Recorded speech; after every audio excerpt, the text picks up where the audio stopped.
The Night Train at Deoli by Ruskin Bond.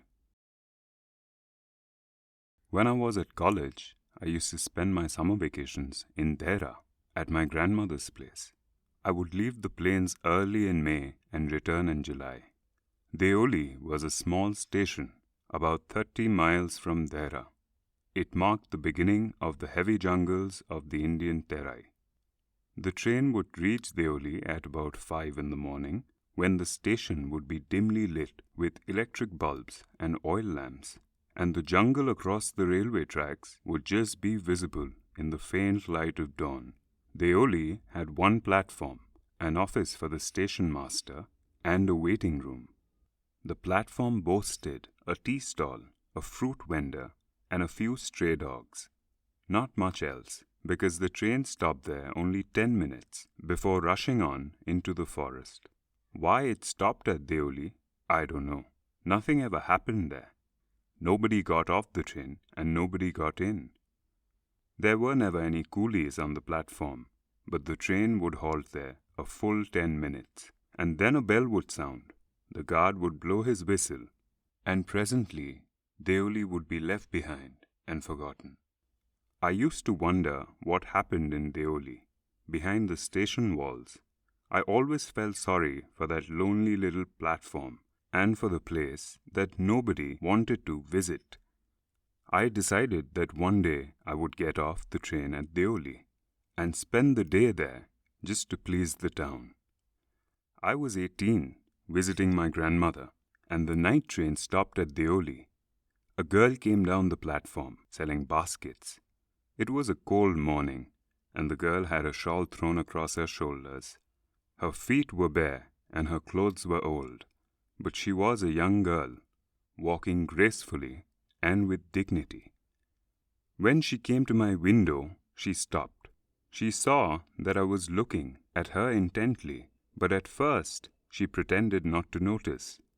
She had pale skin set off by shiny black hair and dark, troubled eyes. And then those eyes, searching and eloquent, met mine. She stood by my window for some time, and neither of us said anything. But when she moved on, I found myself leaving my seat and going to the carriage door, and stood waiting on the platform, looking the other way. I walked across the tea stall.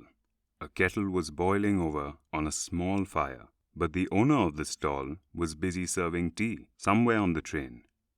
The girl followed me behind the stall. "Do you want to buy a basket?" she asked. "They are very strong, made of the finest cane." "No," I said, "I don't want a basket." We stood looking at each other for what seemed a very long time, and she said, "Are you sure you don't want a basket?" "All right, give me one," I said, and I took the one on the top and gave her a rupee, hardly daring to touch her fingers. As she was about to speak, the guard blew his whistle. She said something, but it was lost in the clanging of the bell and the hissing of the engine. I had to run back to my compartment. The carriage shuddered and jolted forward. I watched her as the platform slipped away. She was alone on the platform and she did not move, but she was looking at me and smiling. I watched her until the signal box came in the way, and then the jungle hit the station, but I could still see her standing there alone. I sat up, awake for the rest of the journey. I could not rid my mind of the picture of the girl's face and her dark, smoldering eyes. But when I reached Dehra, the incident became blurred and distant, for there were other things to occupy my mind. It was only when I was making the return journey 2 months later that I remembered the girl. I was looking out for the girl as the train drew into the station, and I felt an unexpected thrill when I saw her walking up the platform. I sprang off the footboard and waved to her. When she saw me, she smiled. She was pleased that I remembered her. I was pleased that she remembered me. We were both pleased, and it was almost like meeting of old friends. She did not go down the length of the train selling baskets, but came straight to the tea stall. Her dark eyes were suddenly filled with light. We said nothing for some time, but we couldn't have been more eloquent. I felt the impulse to put her on the train there and then and take her away with me. I could not bear the thought of having to watch her recede into the distance of Deoli station. I took the baskets from her hand and put them down on the ground. She put out her hand for one of them, but I caught her hand and held it. "I have to go to Delhi," I said. She nodded. "I do not have to go anywhere." The guard blew his whistle for the train to leave, and how I hated the guard for doing that. "I will come again," I said. "Will you be there?" She nodded again, and as she nodded, the bell clanged and the train slid forward.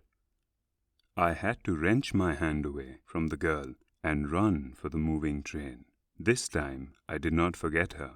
She was with me for the remainder of the journey and for long after. All that year she was a bright, living thing, and when the college term finished, I packed in haste and left for Dehra earlier than usual. My grandmother would be pleased at my eagerness to see her. I was nervous and anxious as the train drew into Deoli, because I was wondering what I should say to the girl and what I should do. I was determined that I wouldn't stand helplessly before her, hardly able to speak or do anything about my feelings. The train came to Deoli, and I looked up and down the platform, but could not see the girl anywhere. I opened the door and stepped off the footboard. I was deeply disappointed and overcome by a sense of foreboding. I felt I had to do something, and so I ran up to the station master and said, "Do you know the girl who used to sell baskets here?" "No, I don't," said the station master. "And you'd better get on the train if you don't want to be left behind." But I paced up and down the platform and stared over the railings at the station yard. All I saw was a mango tree and a dusty road leading into the jungle. Where did the road go?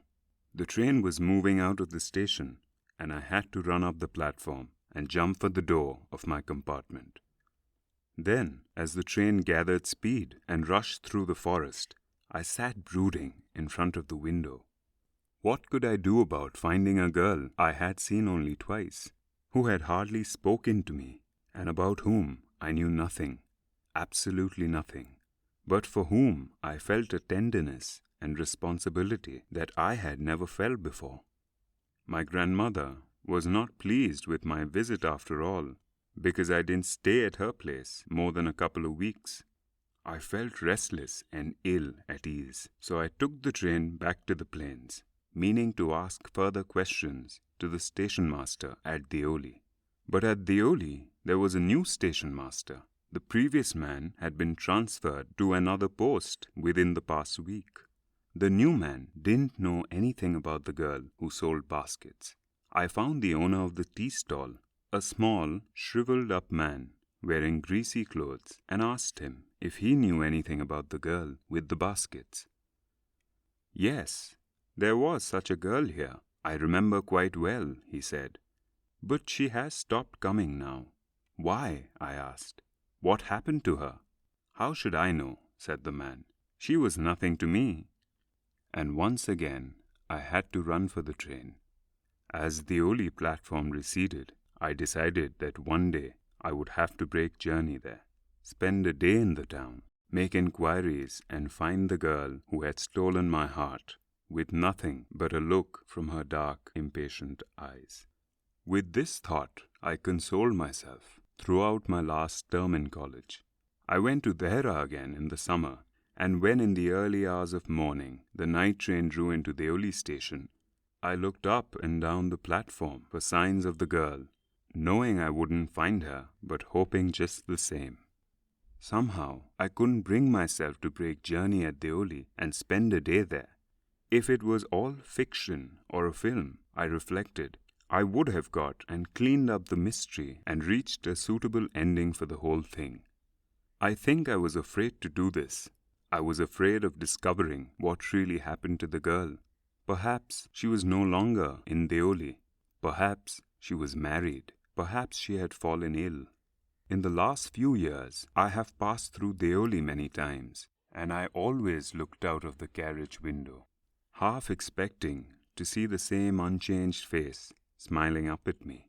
I wonder what happens in Deoli, behind the station walls, but I will never break my journey there.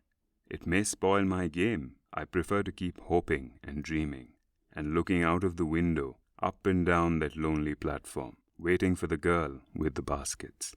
I never break my journey at Deoli, but I pass through as often as I can.